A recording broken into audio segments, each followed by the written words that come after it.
connaissez peut-être les belles pages de Charles Péguy sur la prière dans le mystère des saints innocents. Dieu, notre Père, se déclare assailli et même attaqué par une immense flotte de prières et de pénitences mise en place par son Fils pour fendre le flot de sa colère, lier les bras de sa justice et délier les bras de sa miséricorde. En tête de cette flotte de combat, chaque pater est comme un vaisseau de haut bord. Une deuxième flotte suit la première. Ce sont les Ave Maria qui avancent comme des galères innocentes. Puis, une troisième, composée de toutes les autres prières innombrables, celles qui se disent à la messe et aux vêpres, les prières des moines qui marquent toutes les heures du jour et de la nuit, le Benedicite qui se dit pour se mettre à table devant une bonne soupière fumante. Et Dieu ajoute, « Je vois encore une autre flotte, invisible.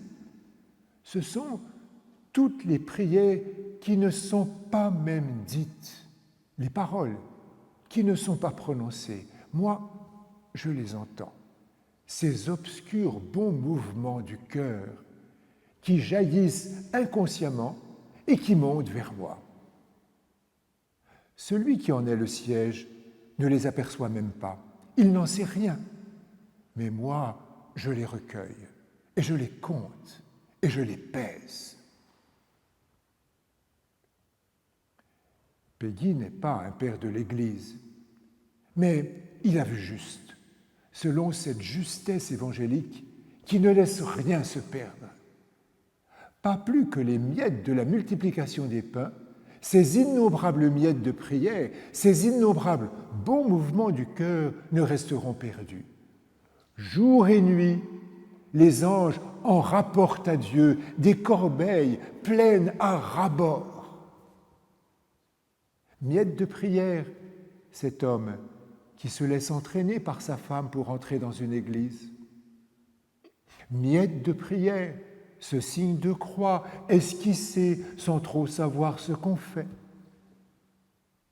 Miette de prière, ce mendiant installé sous le porche de l'église, comme Lazare au porche de la maison du riche.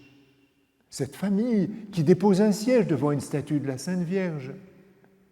Tous ces gens qui touchent et palpent le rocher des apparitions à Lourdes. Tous ceux qui portent une médaille pour s'abriter des malheurs de la vie. Tous ceux qui écoutent de la musique d'église, parfois en pleurant, parfois en jubilant, simplement pour se faire du bien, chrétien ou non.